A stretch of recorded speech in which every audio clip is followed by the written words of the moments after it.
Dans ce tutoriel, nous allons décrire les étapes à respecter pour effectuer la mesure de la longueur de rupture d'un papier dans les règles de l'art.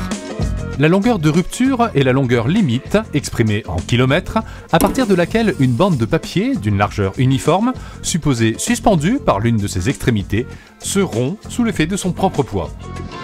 Le dynamomètre permet de mesurer la résistance à la traction du papier, exprimée en newtons, ainsi que l'allongement à la rupture en millimètres. Ces propriétés sont des éléments caractérisant la qualité du papier.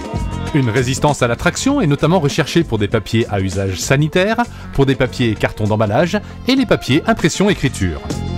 Grâce à ce tutoriel, vous allez connaître les conditions pour réaliser vos échantillons de papier, retenir les procédures de démarrage, d'utilisation et d'arrêt d'un dynamomètre, savoir exploiter les résultats obtenus.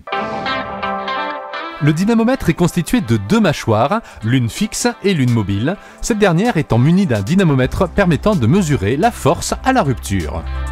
Récupérez vos feuilles de papier préalablement conditionnées selon la norme en vigueur. Ces papiers ont été conservés pendant plusieurs heures sous une atmosphère contrôlée en température et humidité. Utilisez idéalement un massicot à deux lames pour découper vos échantillons au format. Pour pouvoir exploiter votre campagne de mesure, réalisez au minimum 10 échantillons de même dimension dans chaque sens de papier. Veillez à allumer votre dynamomètre au moins 15 minutes avant le démarrage de votre campagne de mesure. Vérifiez la distance entre les deux mâchoires. Si l'exploitation des résultats se fait directement sur l'appareil, vérifiez la bonne vitesse d'allongement. Elle doit être de 20 mm par minute. Si cette exploitation s'effectue via un logiciel, allumez l'ordinateur et lancez le logiciel. La vérification de la bonne vitesse d'allongement n'est pas nécessaire dans ce cas-là. Pour réaliser une campagne de mesure directement sur la machine, placez l'éprouvette dans l'axe en évitant de toucher la zone d'essai avec vos doigts. Manipulez les échantillons en les maintenant par les bords. Appuyez sur le bouton Test. Relevez les valeurs de la force et de l'allongement à la rupture. Ces valeurs sont exploitables si la déchirure s'effectue à plus d'1 centimètre des mâchoires. Réalisez cette opération 10 fois. Pour exploiter vos résultats, utilisez un tableur Excel. Déterminez la moyenne, l'écart type et le coefficient de variation. Vous pouvez désormais calculer les valeurs de la longueur de rupture et d'allongement de votre papier. Une fois les résultats exploités, éteindre l'appareil. Pour réaliser une campagne de mesure via le logiciel, entrez votre login et votre mot de passe.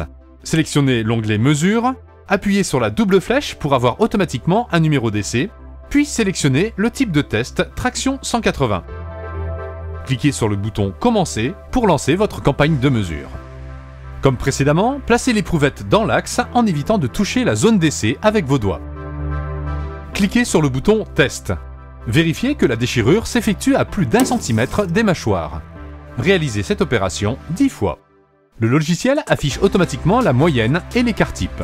Vous pouvez désormais calculer les valeurs de la longueur de rupture et d'allongement de votre papier.